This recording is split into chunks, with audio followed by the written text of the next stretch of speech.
मुझे नहीं पूछने का यार ये बात मेरा सवाल है। अच्छा घर वाली हाँ नहीं वो डस्टबिन में रोटी आपने फेंकी, डस्टबिन में आपने रोटी फेंकी, लोग कहते हैं आपने डस्टबिन में रोटी फेंकी क्यों थी? यार नहीं फेंकी थी। चाइना उनको सवाल पूछे थे, मुझे पता जवाब पूछ लिया, बताए। अहले शहर तो कहने को फसाने मांगे, तो दानकाश हर उस बंदे का है जो पाकिस्तान के अंदर या इस मार्केट के अंदर रहते हुए ग्रो करना चाहता है। आपकी पहली मुलाकात बड़ी इंटरेस्टिंग थी। 3 दिन तक हम मुसलसल एक दूसरे से बात करते रहे कि ये कहीं जा रही थी, मैंने कहा आप दुपट्टा रखे हैं अपने सर पे, इन्होंने कहा दुपट्टा क्यों रखो, तुमने कौन सा शादी करनी है? मैं ये वापस आई, मैं मौलवी बुलाया हुआ था, मैं कहा मैं शादी करनी है। करोड़ ना एक जनरल बिल्कुल बात है, करोड़ से तो बहुत ज्यादा बनाए हैं हमने इसमें कंटेंट राइटिंग में इवन राइटिंग में तो सारे अकाउंट्स देखें तो उस खाली राइटिंग के स्किल से आप अस्सलाम वालेकुम नाज़रीन, फ्रीलांसिंग का रुझान दिन ब दिन बढ़ता जा रहा है। पाकिस्तान फ्रीलांसिंग में चौथे नंबर पर मौजूद है। 2018 में पाकिस्तान में फ्रीलांसर्स की तादाद 60,000 थी, जबकि लॉकडाउन के दौरान इसमें 42% इजाफा हुआ, जिसकी बदौलत पाकिस्तान में 600 से 700 मिलियन डॉलर्स की ट्रांजैक्शंस हुई। कोरोना वबा के बाद 83% फिजिकल बिजनेसेस ने अखराजात की वजह से अपने बिजनेसेस को कम किया, जबकि ऑनलाइन बिजनेसेस में तेज़ी का रुझान पाया गया। डिजिटल वर्ल्ड फोरम की रिपोर्ट के मुताबिक 2026 तक 65%, जबकि 2030 तक 80% बिजनेस ऑनलाइन होंगे। जी हाँ, हमारे साथ मौजूद हैं दानिया और काशिफ, जो कि दानकाश के नाम से एक इदारा चला रहे हैं। दानकाश क्या है, क्या सर्विसेज दे रहा है और दानकाश तक पहुँचने के लिए दानिया और काशिफ को किन मुश्किलात का सामना करना पड़ा, ये जानते हैं दानिया और काशिफ से। काशिफ भाई, सबसे पहले आप बताएं कि ये जो दानकाश है असल में चीज़ क्या है और इस नाम का आइडिया कहाँ से आया, इसका मतलब? अच्छा, दानकाश जो है दानिया और काशिफ, अच्छा, तो इनका दान और मेरा काश। अच्छा, और इसका जो लफ्जी मतलब बनता है वो बनता है क्या बनता है? Closer to discovery. अच्छा, ये वर्ड भी बन गया, वर्ड भी बन गया। अच्छा, सही है। तो ये इस तरह से आप बना कि हम ना अराउंड लाइक 2013 से जब हम लोग मिले, अब शादी हो गई और फिर कुछ क्रैश आया बड़ा सीरियस किस्म का, और जो सब लोग ऑलमोस्ट जानते हैं।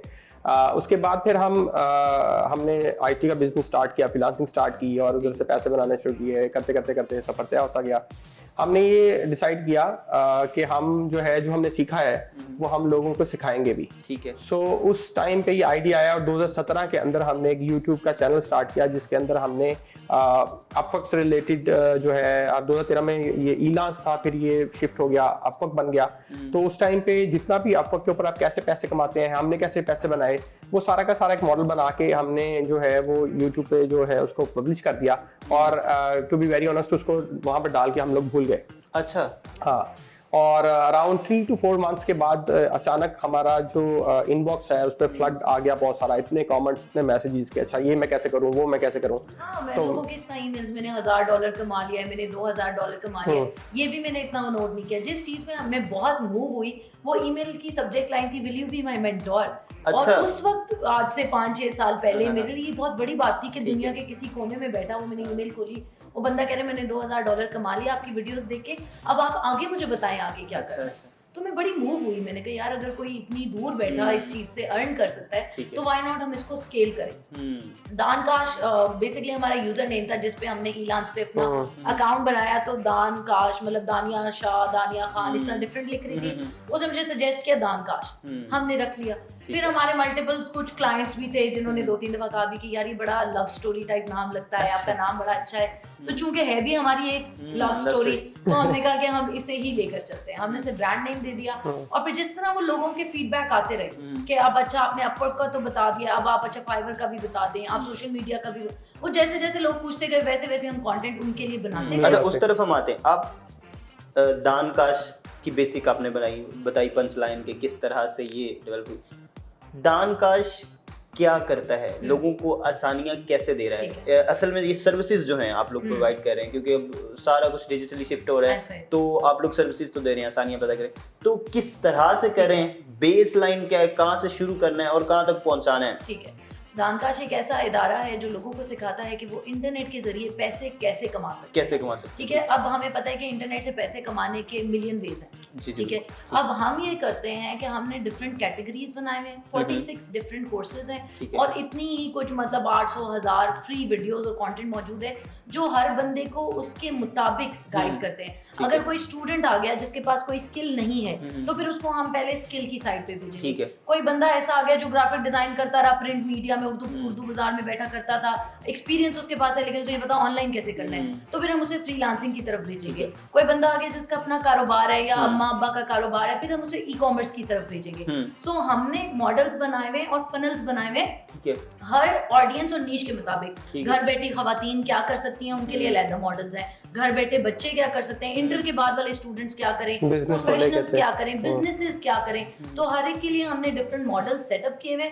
वो हम इस तरह है कि हम वी बिलीव इन के किसी को गलत प्रोडक्ट कभी भी नहीं देनी चाहिए। फ्री कंटेंट देखें जब तक मर्जी देखें, लेकिन अगर किसी ने कोर्स या ट्रेनिंग लेनी है फिर हम उसका पूरा एक इवैल्यूएशन करते हैं उसके अंदर कि उसका अपना इंटरेस्ट क्या है, उसका पिछला तजुर्बा क्या है, उसकी पर्सनालिटी टाइप क्या है, वो इंट्रोवर्ट है एक्सट्रोवर्ट है, क्या पर्सनालिटी उसकी, उसका अपना पैशन क्या है, वो किन चीजों से मूव होता है, वो दुनिया में करने क्या है। तो ऐसी सारी चीजों से हम एक स्वॉट एनालिसिस रन करते हैं, एक इवैल्यूएशन बनाते हैं और उसके बाद हमारे सक्सेस एडवाइजर्स उसको बताते हैं कि यार आपके लिए ये ट्रेनिंग, ये ब्लूप्रिंट है आपका, ये आपको इस तरह से कैरियर पाथ लेके चलना है।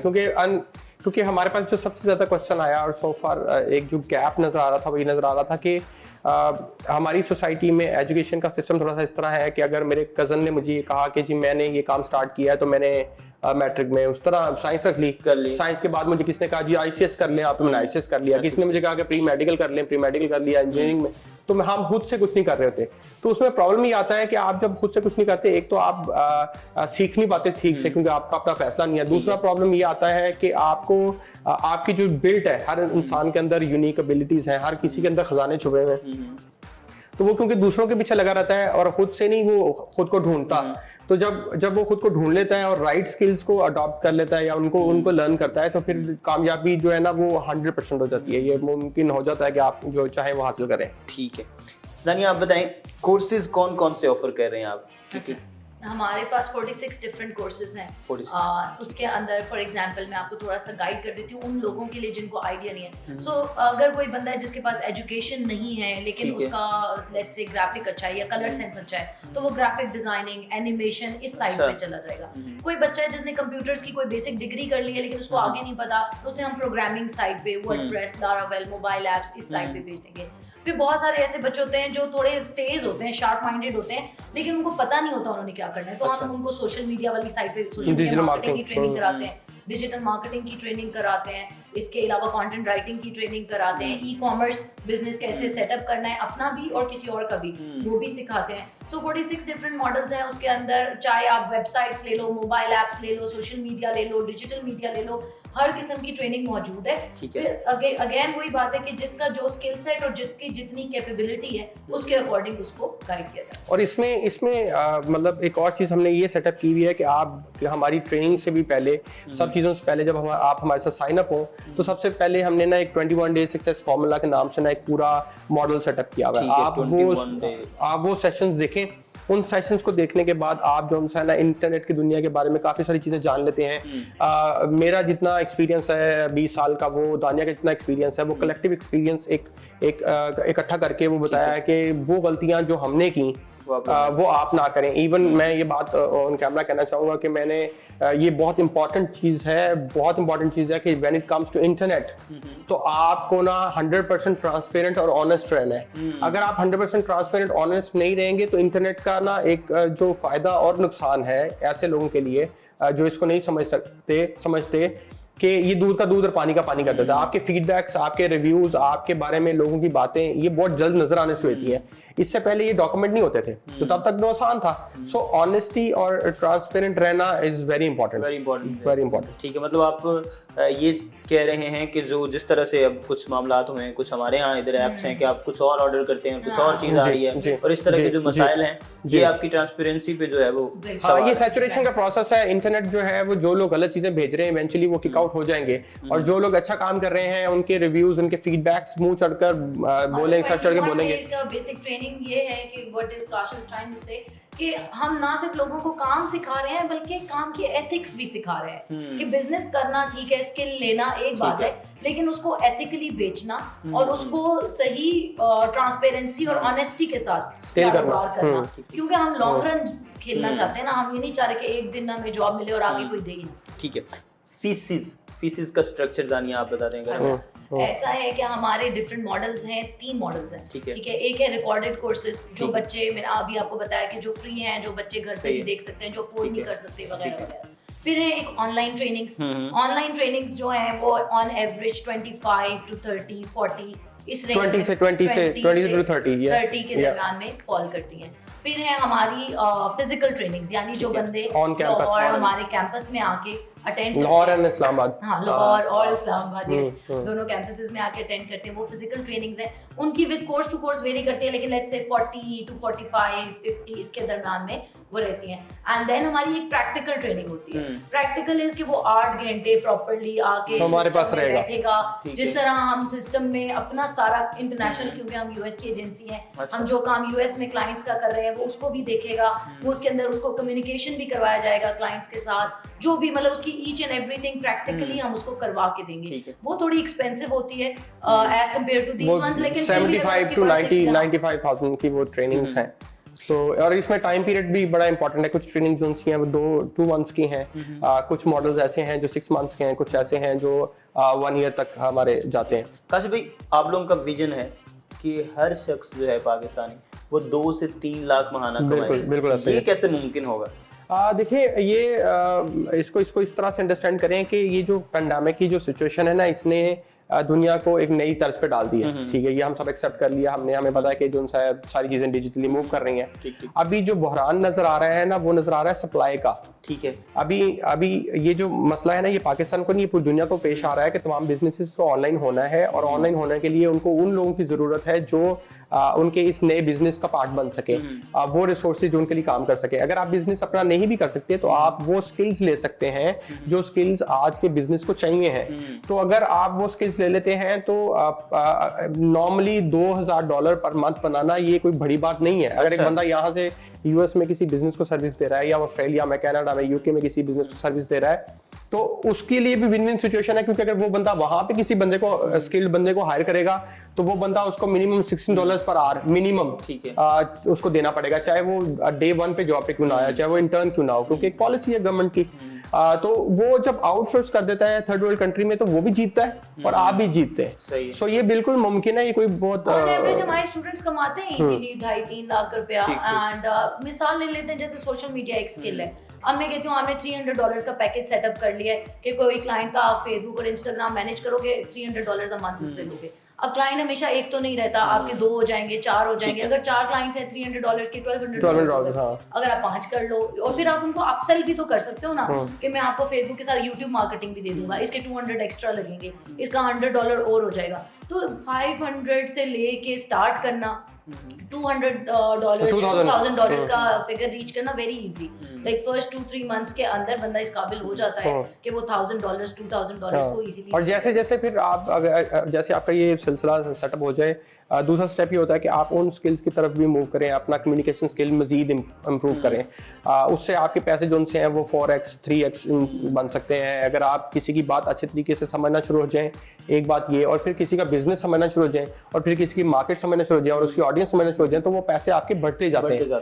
और हाँ, ये बहुत इंपॉर्टेंट चीज़ है। फिर उसके बाद अगर आप लेट्स से इंटरनेशनल मार्केट के अंदर जब लोगों के साथ काम करेंगे, तो आपको बहुत सारे ऐसे आइडियाज वहाँ से मिलेंगे जो आइडिया आपकी मार्केट में नहीं है, बट वो इंटरनेशनल मार्केट में काम कर रहे हैं। तो आप उन आइडियाज को रेनोवेट करके, इम्प्रूव करके, जो है ना, वो अपनी मार्केट में लोगों को फैसिलिटी दे सकते हैं, यूटिलिटी दे सकते हैं।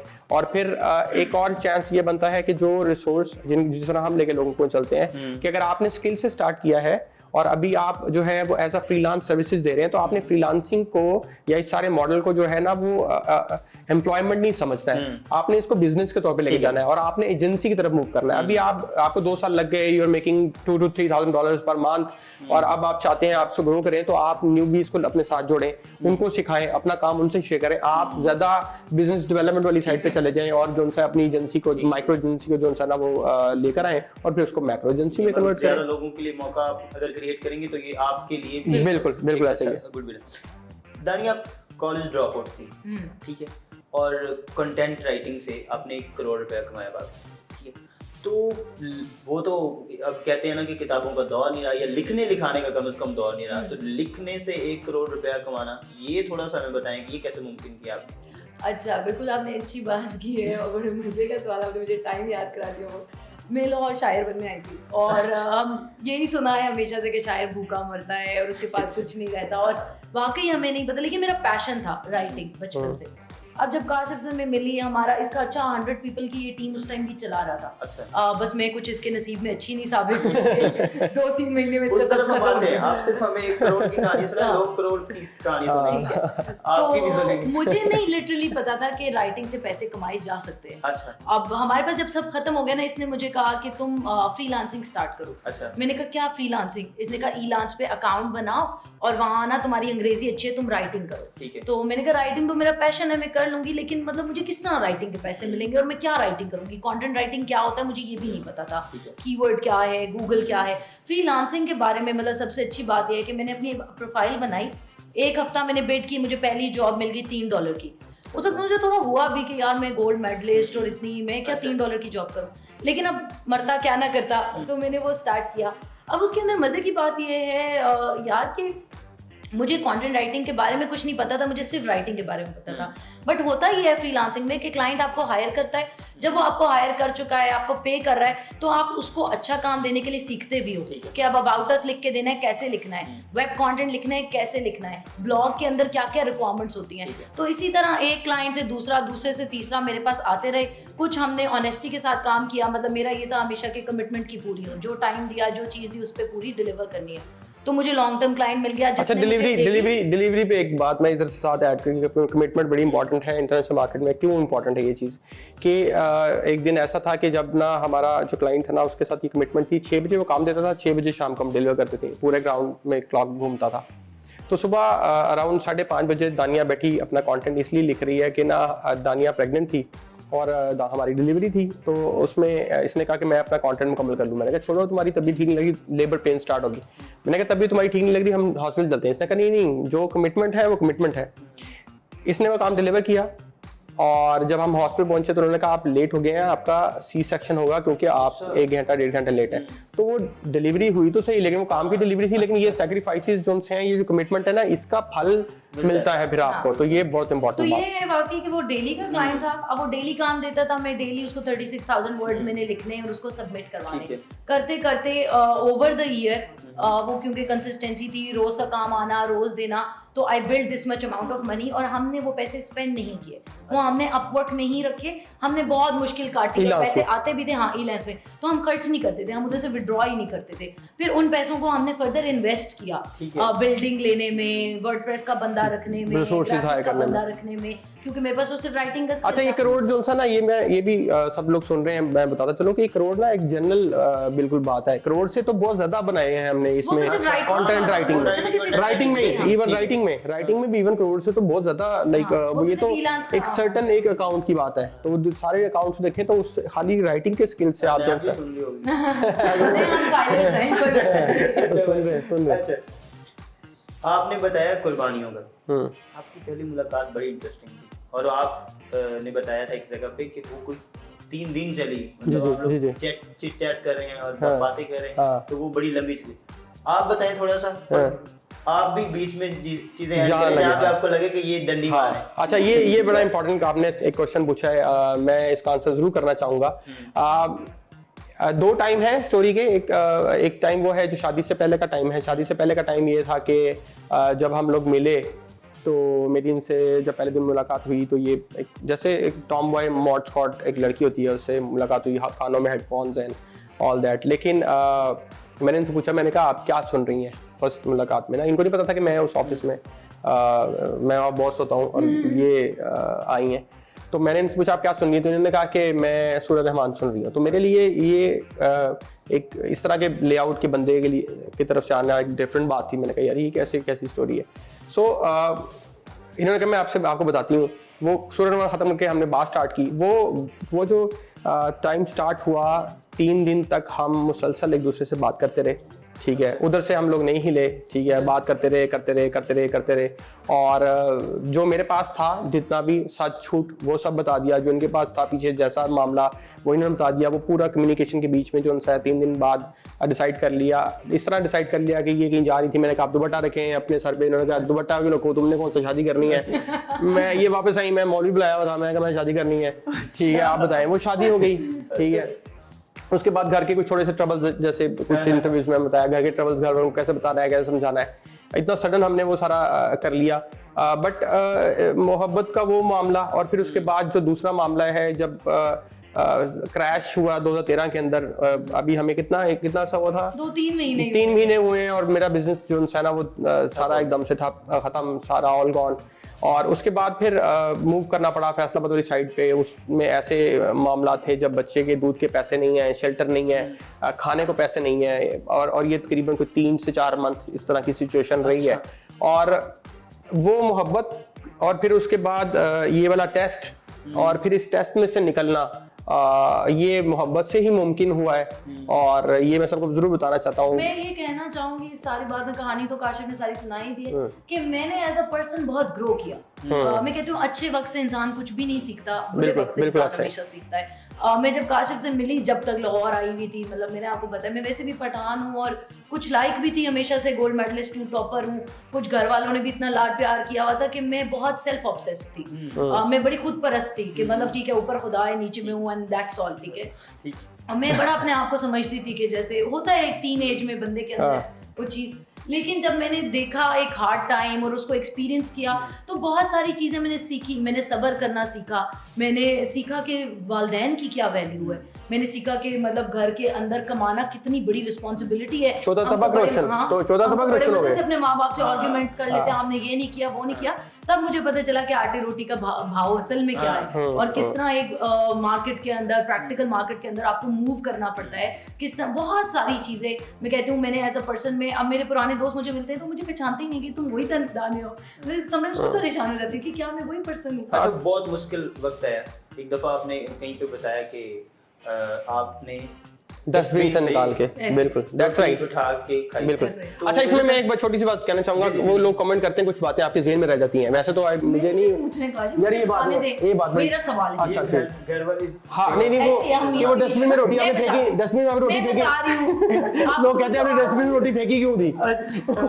यार नहीं फेंकी थी, चाइना उनको सवाल पूछे थे, मैं मुझे पता जवाब पूछ लिया, आप बताएं। अच्छा, ऐसे हुआ ये इससे मिलने से 3 दिन पहले ऐसे हुआ कि वो किचन के अंदर होता है यार एक डस्टबिन, उसको डस्टबिन नहीं कहेंगे, आई डोंट नो क्या कहेंगे, किचन के अंदर होता है जहाँ आप खाने का पुराना सामान रखते रहते हो जो कल को आपने बिल्लियों को देना होता है या किसी को। तो वो उस बास्केट के अंदर वो सारा पुराना खाना में रखती रहती थी और उसके अंदर ही ऑब्वियसली 2-3 दिन पहले मैं यूनिवर्सिटी से आई होंगी, मैंने रोटियां रख दी, वो एक्स्ट्रा थी, कोई छान बुरे वगैरह के लिए रख दी। अब कुछ ऐसी सिचुएशन आ गई कि मेरे पास खाने को पैसे नहीं थे। मेरे अपार्टमेंट में चोरी भी हो गई, मतलब जो मेरे मोबाइल, कैमरास, फोन्स, ये चीज़ें थी वो भी गायब। अच्छा, कुछ मैं अनापरस्त भी इतनी थी कि मैं अपने घर वालों से लड़के लाहौर मतलब सॉर्ट ऑफ आई। ठीक है, मेरा उनसे राब्ता था लेकिन मैं उनसे मांग नहीं सकती थी कि मैं अपने फैसले पे आई हुई हूँ। उन्होंने मुझे कहा था, मेरा all across the world admission हो गया था, उन्होंने मुझे कहा तुम जहाँ मर्जी जाओ पढ़ो, हम तुम्हें सपोर्ट करेंगे, लाहौर ना जाना। मैंने कहा पठान, मैंने कहा नहीं मैं लाहौर ही जाऊँगी। तो अब उस वक्त हालात ऐसे थे, चोरी हो गई, जो थोड़े बहुत पैसे थे वो भी नहीं बचे। अब मैंने खाना तो ऑब्वियसली, तो वो डस्टबिन में ही, मतलब वही जो उसमें रोटी पड़ी थी उसको मैंने निकाला, पानी लगा के गर्म करके मैंने खाया। एंड उसी के कोई 1-2 दिन बाद मैं बुल्ले शाह के दरबार गई और बस वो जाके कुछ ऐसी कैफियत हो गई। ऐसी कैफियत हो गई, मैंने बहुत रोई। मतलब इस तरह मैं कभी रोती नहीं हूँ लेकिन मैं 2-3 घंटे बस रोती रही जितनी देर में दरबार पे बैठी। और ना बस मैंने, जैसे बंदे को कुछ समझ नहीं आती ना कि क्या मांगे, तो मैंने कहा कि यार अल्लाह मियां मैं बहुत थक गई हूँ, अब अगर वाकई तू है या तेरे जैसा कोई है, मतलब अल्लाह मियां कहते हैं कि मुझे अब मेरी मखलूक में तलाश करो, कहते जिस बंदे विच रब ना लभ्या वो की करेगा प्यार। तो मतलब मैंने यही सोचा कि यार अगर आपने मुझे दिखाना ही है अपना आप और किसी इंसान, तो मुझे वो साथ अगर है तो मिला दो। उसी टाइम निकली, उसी टाइम एक कॉल आ गई 143G3 से, तो मैंने कहा बस ठीक है चलते हैं। हाँ, और ये बड़ी ये भी बात मैं बताता चलूँ कि ये 3 दिन पहले मैं भी अपने रूम में लेटा जो है ना, मैं रोने का इतना नहीं है सिलसिला अपना ना, मर्दों को जरा थोड़ा मर्द रो नहीं सकते, तुसी तो ऐसी तैसी कमजोर इंसान तो रोते ही नहीं है। तो मैं लेटा हुआ, मैं तंग आया हुआ जिंदगी से, और मैंने कहा यार क्या ये सारी जिंदगी चल रही है, अब ना बस कर दे, किसी से ऐसे मिलवा जो ट्रू हो, सच्चा हो, बाकी कुछ नहीं चाहिए, बाकी तो सब मिलता है। तो वो आई क्राइड एंड अल्लाह ताला से दुआ मांगी बहुत दिल से। तो 3 दिन बाद से मुलाकात होगी मेरी, तो वहां से भी इस तरह का मामला था, तो यहाँ से भी इस तरह का मामला था। तो वो कहते हैं ना कि वो एक जैसे हो ना, इन लोग तो समझते हैं बराबर 72 दफा कॉल्स की इन्होंने आपको, आपने क्यों नहीं अटेंड किया? अच्छा, इसमें लाइक मेरा फर्स्ट ऑफ ऑल तो मैं कॉल्स के ऊपर ना बड़ा बुरा इंसान हूँ, सही है, इट इज लाइक दैट। अंदाजा हो गया होगा अब तक या नहीं? नहीं, मैं तो हमारा व्हाट्सएप पे मैं अच्छा इंसान हूँ, कॉल पे मैं बुरा इंसान। लोग कॉल करते रहेंगे, मैंने फोन नहीं उठाना, कोई फोन कर रहा हूँ मैं, अच्छा ठीक है यार, बस ठीक है। अब मेरे जो सामने अभी यहाँ पे मैं हूँ तो आपके पास शादी जो कर ली थी, शादी ना की होती शायद वालिदा।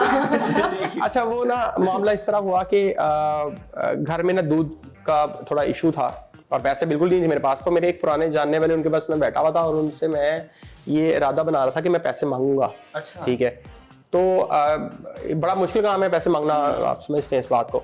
तो वो बैठे रहे, मैं सोचता रहा, मैंने कहा यार ये बात हो रही है, इसकी ये बात मुकम्मल हो जाए इसके बाद पैसे, अच्छा ये बात मुकम्मल हो जाए इसके बाद पैसे। अब फोन बज रहा है नीचे, अब उठा के फोन, तो मैंने कहना तो यही है ना कि जी मैं आ रहा हूँ, मिशन अनसक्सेसफुल। हाँ, अभी मैं लगा, मैं पूरी कोशिश कर रहा हूँ। वो उठ के नमाज पढ़ने गए हैं और मेरे ज़हन में ख्याल आया कि मैंने नमाज पढ़ रहे हैं, दिल नरम हो गया, मौका ठीक है, अब मांग ले।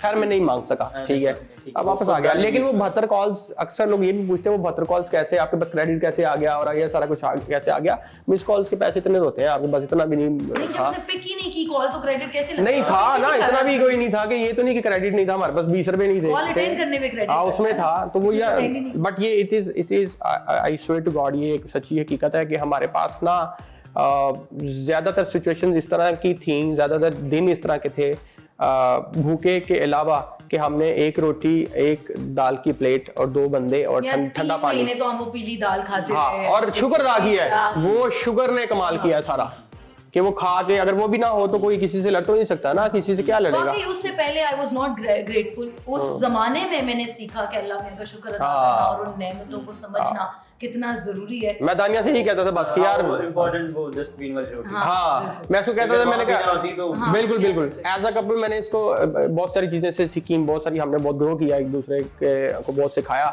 लेकिन एक चीज मैं इसको बार बार कहता था कि यार मेरे से सब कुछ करना है, मेरे से कंप्लेन नहीं करनी, ये सिचुएशन में मेरी वजह से नहीं हो, अपनी वजह से होता है बंदा सिचुएशन में। तो आपको जो अगर कुछ मिल रहा है तो आपकी वजह से है, नहीं मिल रहा तो आपकी वजह से, अगर देने वाला वो है, हमने उससे ना खुश रहना है। ठीक है, तो हम ठंडा पानी भी कहते थे यार वाह बड़ा मजा है, बड़ा मजा है। तो वो चेंज हो गया सारा कुछ। जैसे हाजी साहब कहते हैं ना, पूरे हैं वही मर्द जो हर हाल में खुश हैं। हाँ बिल्कुल ऐसे, मर्द औरत वाला सीन छोड़ के आप लोग खुश थे। हाँ बिल्कुल ठीक है।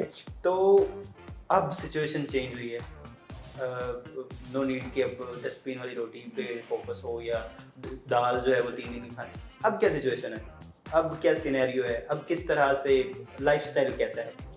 लाइफस्टाइल मैं बता दूं, लाइफस्टाइल का आप दोनों बताए थे। दानिया का लाइफस्टाइल तो अभी भी दरवेश लाइफस्टाइल है शुरू से। मेरे थोड़ी सी थोड़ी सी नवाब तबीयत है मेरी। अच्छा। थोड़ी सी है, मैं माजरत के साथ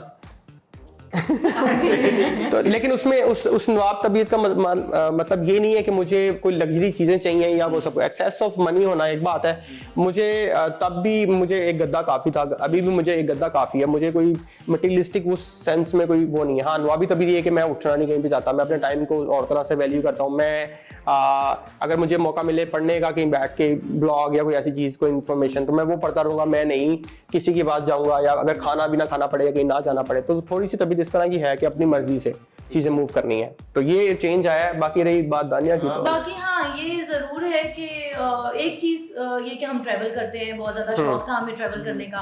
तो जब से हम इस फील्ड में आए हैं या ये अर्निंग की है या जो भी, तो हमारे काम की नेचर ऐसी है कि कभी उनजा चले गए, कभी कहीं अब्रॉड चले, कहीं भी चले गए, तो हमें ट्रैवल करने में कोई इशू नहीं होता। मजा आता है कि छोटे छोटे 2 हमारे बेटे हैं, उनको साथ लिया और कभी हाइकिंग में निकल गए, कभी कहीं निकल गए। इंग्लिश वाला बहुत सफर कर लिया, उर्दू वाला हाँ, सफर उर्दू वाला सफर कर रहे हैं। तो उसके अलावा हम कोई बहुत ज्यादा लग्जरी लोग हैं नहीं है, लेकिन जो भी है अच्छा खाते हैं, अच्छा पहनते हैं, अल्लाह का शुक्र अदा करते हैं कि अल्लाह हमें इस काबिल करे। सबसे ज्यादा जो हम दोनों का मेन कोर था वो ये था कि हम लोगों के काम आ सके, तो अल्हम्दुलिल्लाह अल्लाह ने इस काबिल किया है कि किसी के लिए वसीला बन सकते हैं। सैकड़ों हजारों लाखों अल्हम्दुलिल्लाह। एक बात मैंने नोट की है, मैं अक्सर ये बात सोचती हूँ अकेले बैठ के, आपसे करूंगी जरूर, कि पहली ग्रोसरी हमने की 5,000 रुपीज की, 5,000 रुपए की।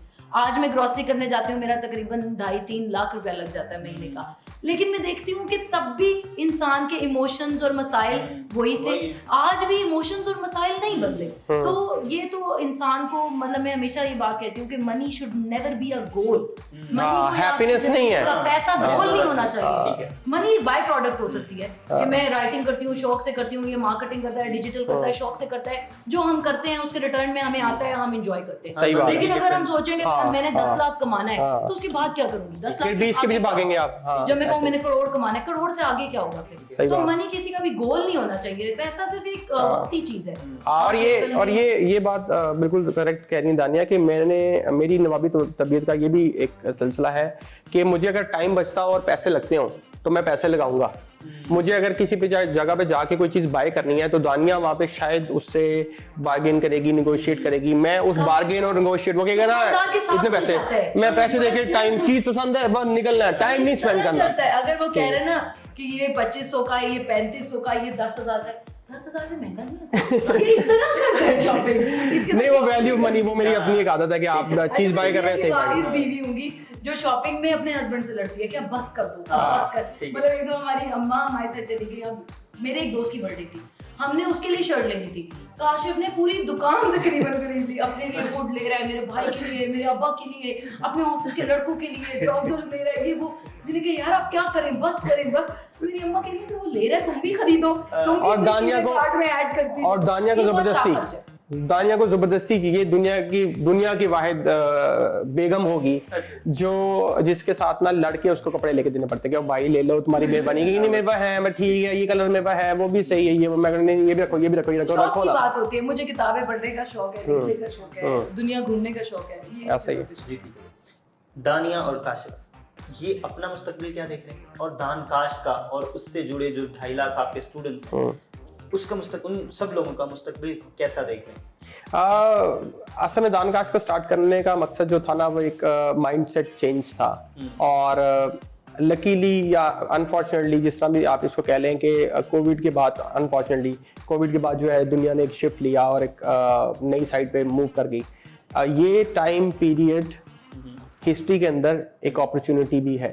जब चीजें चेंज होती है ना तो आप लोगों के लिए जगह बनती है। मैं दानकाश के लिए, मैं दानकाश जैसे तमाम इदारों के लिए, मैं उन तमाम इन्फ्लुएंसर्स जो ये काम कर रहे हैं, करने की कोशिश कर रहे हैं, चेंज लाने की कोशिश कर रहे हैं, उनके लिए इन सब का ब्राइट फ्यूचर है, ना सिर्फ दानकाश और उसके स्टूडेंट्स का, बल्कि मैं ये देखता हूँ कि पाकिस्तान का बहुत एक रोशन फ्यूचर है। जिस तरह हमारी कौम ना लाई लग कौम है, ये हमें पता है। हम सब अगर इस तरफ जैसे लग गए ना, और लग गए हैं almost, like you know that we are almost there, तो फिर दुनिया में हम ना बड़ी अच्छी, आपने कहा फ्रीलांसिंग में, आप समझते हैं फ्रीलांसिंग में हमारा रैंक क्या चल रहा है, ठीक है।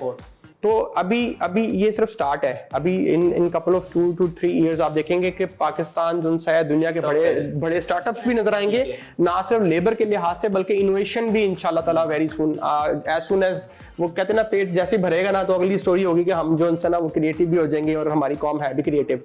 तो इंशाल्लाह ताला मैं ये देखता हूँ। हाँ जी, मैं पर्सनली ये समझती हूँ कि मेरा और काशिफ का तो क्या फ्यूचर है, हमने बहुत मेहनत कर ली है। अब हम मजीद सिर्फ दुनिया में घूमना फिरना चाहते हैं, अपने बच्चों के साथ चिल मारें और मैं कुछ किताबें लिखूं, पढ़ूं, छापूं, दैट्स ऑल।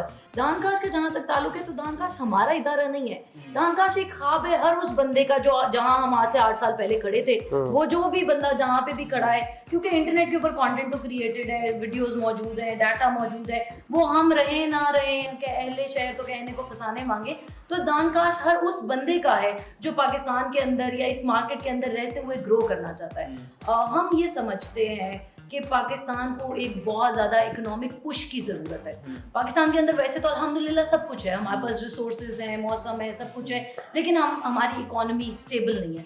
तो अगर लोग रेमिटेंस ला रहे हैं, जैसे अभी आप कह रहे हो लाखों स्टूडेंट्स हैं हमारे, सारे 2-2, 3-3 लाख कमा रहे होंगे, तो किसी लेवल पे वो नीडल थोड़ा सा हिल रहा होगा। लेकिन कल को अगर ये लोग 10 लाख, 1 करोड़, 2 करोड़ की तादाद में चले जाते हैं, और फिर अगर करोड़ों लोग लाखों रुपया हर महीने कमा के इस मुल्क में ला रहे होंगे, तो फिर हमारा इकोनॉमिक शिफ्ट पॉसिबल हो जाएगा। तो हम और हमारे जैसे और भी जो भी लोग हैं, हमें चाहिए हम इसको मजीद वसूख और मजीद उसके साथ करें कि आने वाले 6 महीने या 1 साल में हम अपने मुल्क को इधर से इधर ले जाए। वो कहते हैं ना, मैं पॉसिबिलिटीज को इसी तरह से लेता हूँ। वो कहते हैं ना कि कुन, अल्लाह ताला ने कुदरत बनाई, दुनिया का कौन बन गई। तो ये हो गया है असल में, ये सिर्फ टाइम, इसका टाइम चल रहा है, ये हो गया भाई, चेंज आ गया हुआ है, माइंडसेट बदलेगा, सब कुछ होगा, और पाकिस्तान जो है दुनिया के बड़े ममालिक में से एक मुल्क बन के सामने आने वाला है। वेरी वेरी अभी भी जैसे फोर्थ की बात हुई, लोग कहते हैं पाकिस्तान 4th रैंक करता है फ्रीलांसिंग के अंदर। इस बात को भी मैं थोड़ा सा डिस्कस करूं कि पाकिस्तान 4th इसलिए रैंक कर रहा है क्योंकि हमारी पॉपुलेशन छोटी है। इंडिया के साथ कंपीट कर रहे हैं हम के साथ, मतलब इंडिया और यूएस जो पहले दूसरे नंबर्स पे, उनकी पॉपुलेशन तो देखें कितनी ज्यादा है, उसके मुकाबले में अगर हम प्रोपोर्शनेटली देखें तो फिर पाकिस्तान इस पहले नंबर पे है ऑन टॉप, क्योंकि हमारे पास तो आबादी बहुत थोड़ी है। जी, तो हमारे साथ मौजूद थे काशिफ भाई और दानिया।